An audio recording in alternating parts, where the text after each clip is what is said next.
Hello students, good evening. कैसे हैं आप सब? आई होप सब बढ़िया होंगे। पहले क्लास में हमने देखा था concept 5 and concept 6, assessment year and previous year. जैसे कि कंसेप्ट 6 में था असेसमेंट ईयर, कंसेप्ट 5 में था प्रीवियस ईयर। आज मैं आपको थोड़ी सी क्विक रिवीजन करवा दूंगी कंसेप्ट 1 से कंसेप्ट 6 तक। इसके बाद हम कंसेप्ट 7 एंड कंसेप्ट 8 स्टार्ट करेंगे। जो कंसेप्ट 7 में है rates under income tax, and concept 8 new वाला जो है सेक्शन 115 BSE। ये दोनों कंसेप्ट आज के क्लास में हम करने वाले हैं। पहले तो मैं थोड़ी सी रिवीजन करवा लेती हूँ, quick revision. So let's get started. जैसे कि मैंने आपको पहली वाली क्लास में बताया था टैक्स क्या है, टैक्स के टाइप कितने हैं, आर्टिकल 265 क्या बोलता है, नीड ऑफ टैक्सेस क्यों है, ये सब हम देखेंगे। जैसे कि मीनिंग ऑफ टैक्सेस क्या है। टैक्स एक लैटिन वर्ड टैक्स होता है। It is a mandatory financial charges levied upon the tax payer, but all compulsory payment is not a tax. Tax वही होता है जो किसी रूल एक्ट के बेस पे कलेक्ट किया जाता है, किसी रूल के बेस पे कलेक्ट किया जाता है, वही टैक्स होता है। As per Article 265, no tax shall be levied and collected without authority of law। बिना लॉ के पावर के बिना ना ही कोई टैक्स लगेगा, ना ही कलेक्ट होगा। ये आर्टिकल 265 बोलता है। टाइप्स ऑफ टैक्सेस मैंने बताया था दो तरह का होता है। एक होता है डायरेक्ट टैक्स, दूसरा होता है इनडायरेक्ट टैक्स। डायरेक्ट टैक्स का जो होता है वो होता है income tax, and indirect tax में क्या आता है, GST आता है एंड कस्टम आता है। डायरेक्ट टैक्स का मतलब जो पर्सन पे लेवी होगा, अगर बर्डन उसी पर्सन पर रहेगा तो वो डायरेक्ट टैक्स होगा। अगर लेवी एंड बर्डन दूसरे पर्सन पर रहेगा, लेवी किसी और पर, बर्डन किसी और पर, तो वो इनडायरेक्ट टैक्स होगा। देन ही डायरेक्ट टैक्स में क्या आएगा, डायरेक्ट टैक्स में इनकम टैक्स आएगा, गिफ्ट टैक्स आएगा, इनडायरेक्ट टैक्स में GST आएगा एंड कस्टम आएगा। एंड इनकम टैक्स एक्ट क्या है, इनकम टैक्स एक्ट 1961 है। GST का एक्ट क्या है, GST के लिए टोटल 35 एक्ट बना था। आर्टिकल 265 246 कैपिटल ए के अंडर GST आया था। एक न्यू आर्टिकल इंसर्ट हुई थी। बिल का नंबर था, कॉन्स्टिट्यूशन अमेंडमेंट बिल था जो 122 बिल था। जन 101 कॉन्स्टिट्यूशन अमेंडमेंट हुआ था इस अंडर आर्टिकल 101 के अंडर हुआ था कॉन्स्टिट्यूशन अमेंडमेंट। देन हम देखेंगे कस्टम में दो एक्ट होता है। रेट्स से कस्टम तारीफ एक्ट 1975 पे, कस्टम एक्ट 1962 में जो है द प्रोविज़न है, ये वाला था कस्टम में। देन हम देखें कि इनकम टैक्स जो होता है वो प्रोग्रेसिव नेचर होता है। GST जो होता है वो रिग्रेसिव नेचर होता है। प्रोग्रेसिव मतलब जैसे ही इनकम बढ़ेगा वैसे वैसे टैक्स भी बढ़ता चलेगा, वो होता है प्रोग्रेसिव नेचर। रिग्रेसिव का मतलब ये होता है फिक्स नेचर। टैक्स जो है वो फिक्स रहेगा, ना बढ़ेगा ना घटेगा। टैक्स जो है वो फिक्स रहेगा। ये होता है ये होता है ये होता है GST में जो है रिग्रेसिव नेचर। देन मैंने आपको बोला था income tax is charge on income. Income tax income के ऊपर लगता है। GST सप्लाई के ऊपर लगता है। सप्लाई में क्या क्या आएगा, यह हम सेक्शन 7 ऑफ CGST एक्ट में देखेंगे। सप्लाई के अंडर सप्लाई ऑफ गुड्स और सर्विस और बोथ, आइदर गुड्स में लगेगा या सर्विस के सप्लाई या दोनों के सप्लाई पर GST लगता है। देन कस्टम जो लगता है वो import and export of goods के ऊपर लगता है, सर्विस के ऊपर कस्टम नहीं लगता है। देन इम्पोर्ट का मीनिंग क्या है, बाहर से सामान इंडिया में आना। एक्सपोर्ट का मीनिंग क्या है, इंडिया से सामान बाहर जाना। देन देखे थे heads of income. Heads of income में क्या आएगा, 5 हेड्स ऑफ इनकम है हमारा। जैसे कि सैलरी है, हाउस प्रॉपर्टी है, PGBP है, कैपिटल गेन है, अदर सोर्स है। सैलरी में कब इनकम आएगा, जैसे कि इनकम जो एम्प्लॉयर एम्प्लॉय रिलेशन एग्जिस्ट करेगा वो इनकम जाएगा सैलरी में। हाउस प्रॉपर्टी में रेंटल इनकम जो आएगा वो हाउस प्रॉपर्टी में। PGBP में बिजनेस या प्रोफेशन में जो इनकम आएगा वो जाएगा PGBP में।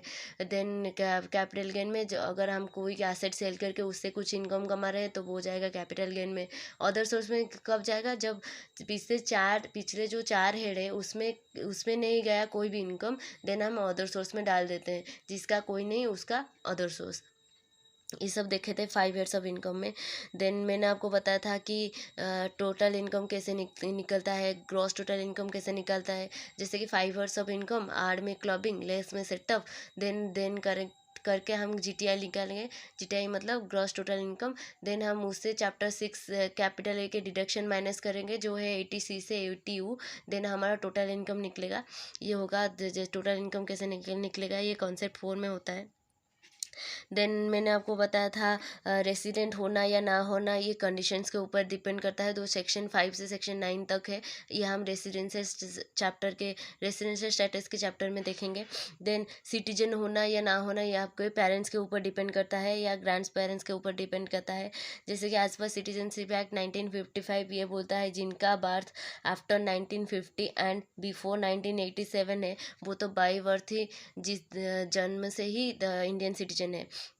जिनका बर्थ आफ्टर 1987 है, बिफोर 2004 है, उसका any of parents either mummy papa कोई भी एक अगर इंडियन सिटीजन हुआ तो वो भी इंडियन सिटीजन हो जाएगा। देन जिनका बर्थ आफ्टर 2004 हुआ उसका दोनों मतलब मम्मी भी और पापा भी दोनों इंडियन सिटीजन होना चाहिए, फिर वो इंडियन सिटीजन बन जाएगा। देन मैंने आपको बताया था जैसे कि total income is based on the residential status of SSC. हम जो टोटल इनकम कैलकुलेट करते हैं वो प्रीवियस ईयर का कैलकुलेशन करते हैं, क्योंकि हम टैक्स जो देते हैं वो देते हैं हम असेसमेंट ईयर में तो प्रीवियस ईयर का हम इनकम ही निकालते हैं। मैंने आपको बताया था असेसमेंट ईयर में जैसे कि हमारा टैक्स देने वाला साल वो होता है असेसमेंट ईयर, इनकम कमाने वाला साल वो होता है प्रीवियस ईयर। मैंने आपको ऐसे ही बताया था असेसमेंट ईयर और प्रीवियस ईयर का कॉन्सेप्ट। देन इनकम टैक्स में डेबिट तब होता है जब एक्चुअल एक्सपेंसेस होता है, अगर एक्चुअल एक्सपेंसेस नहीं होता है तो वो डेबिट नहीं होता है। अगर एक्चुअल एक्सपेंस डेबिट होगा तब डेबिट होगा जब एक्चुअल खर्चा होगा। जब खर्चा नहीं हुआ फिर तो हम प्रोविज़न बेसिस होगा, ऐसा होगा, ये सब एक्सपेक्टेशन मत नहीं रख के ये सब हम नहीं ऐड करेंगे। देन हम देखते हैं इनकम टैक्स में always maximum time WDV method follow होता है। ये दोनों ही बहुत सारा डिप्रिशिएशन का मेथड है। डिप्रिशिएशन का मीनिंग मैंने आपको बताया था जो अकाउंटिंग का कंसेप्ट है, gradual decreasing the value of a fix asset का वैल्यू जब डिक्रीज होता है उसको डिप्रिशिएशन बोलते हैं। डिप्रिशिएशन जो होता है वो बहुत सारा मेथड है, बेसिकली हम SLM एंड WDV मेथड को फॉलो करते हैं। इनकम टैक्स में WDV मेथड ही फॉलो होता है, written down value method. Then हम देखें थे इनकम कमाने की अनलिमिटेड सोर्स है, सोर्स से इनकम आता है बट जाता है सिर्फ लिमिटेड सोर्स है। इनकम के जाने की लिमिटेड सोर्स है जैसे कि 5 हेड्स से जो लिमिटेड है। देन हमने देखा था कि income which is not cover of any 4 heads, अगर 4 हेड्स में कोई भी इनकम कवर नहीं होगा तो वो अदर सोर्स में जाएगा। देन मैंने आपको तो सब कुछ बताया था। एम्प्लॉय रिलेशन होगा तो वो सैलरी में जाएगा, रेंटल इनकम होगा हाउस प्रॉपर्टी में जाएगा, PGBP में जाएगा, बिजनेस प्रोफेशन का capital gain sale of fix asset में जाएगा।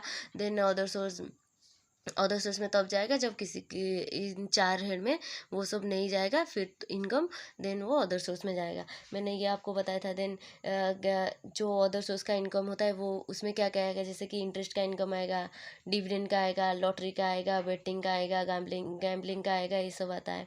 देन देन हमने देखा था व्हाट इज़ टैक्स प्लानिंग क्या होता है, टैक्स अवॉइडेंस क्या होता है, setup and carry forward of losses क्या होता है।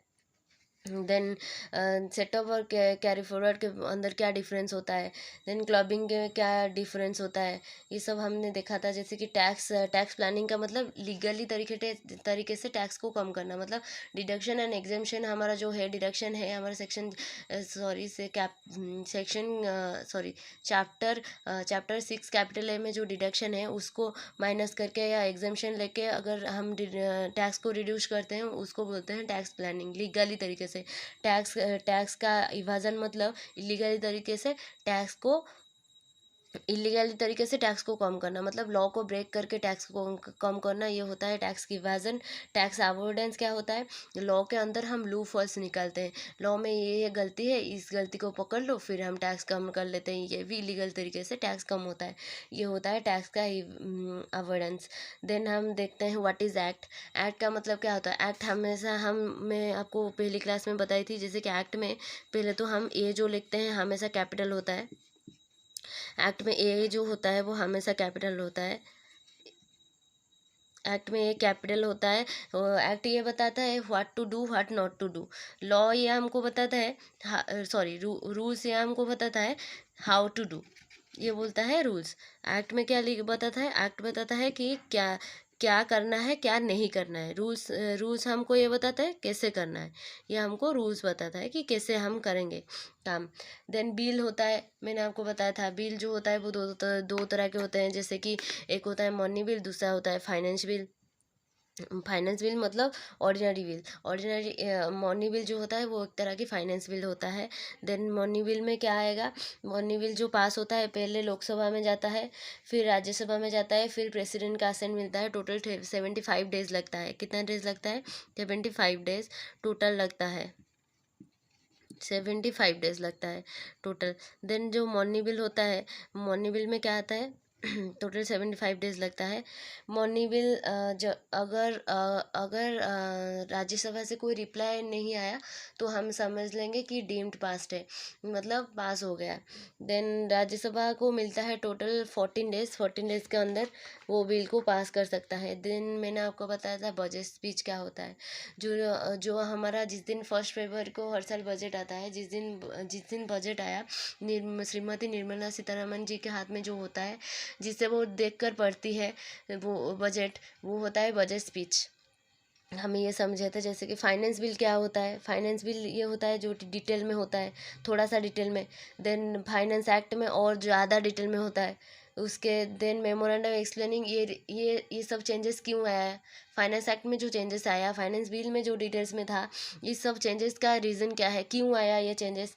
देन जीएसटी में मैंने आपको बताया था, टोटल आठ मतलब यूटी है हमारा। वैसे तो 28 स्टेट है एंड 8 यूटी है। जीएसटी के लिए 31 स्टेट है। कैसे है जीएसटी के लिए जो 31 स्टेट है वो ऐसे है कि जीएसटी में Delhi, Puducherry and J and के को हम डीम स्टेट मान लेते हैं। इसलिए हमारा इन तीनों का जो है, इन Delhi, Puducherry and J and K, ये तीनों हो जाएंगे डीम स्टेट। डीम स्टेट हो जाएगा मतलब इन तीनों को हम जीएसटी के लिए स्टेट मान लेते हैं। देन मैंने आपको बताया था सर्कुलर क्या होता है, नोटिफिकेशन क्या होता है। नोटिफिकेशन वो होता है, वो इमीडिएटली कुछ चेंज लाने के लिए नोटिफिकेशन आता है।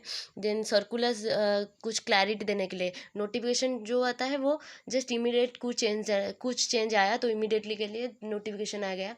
देन सर्कुलर वो होता है वो क्लैरिटी के लिए। नोटिफिकेशन जो आया उसको थोड़ा क्लैरिफाई करने के लिए सर्कुलर आता है। सर्कुलर जो बाइंड होता है वो डिपार्टमेंट पर बाइंड होता है। नोटिफिकेशन जो होता है वो आरसीसी एंड डिपार्टमेंट दोनों पर बाइंड होता है।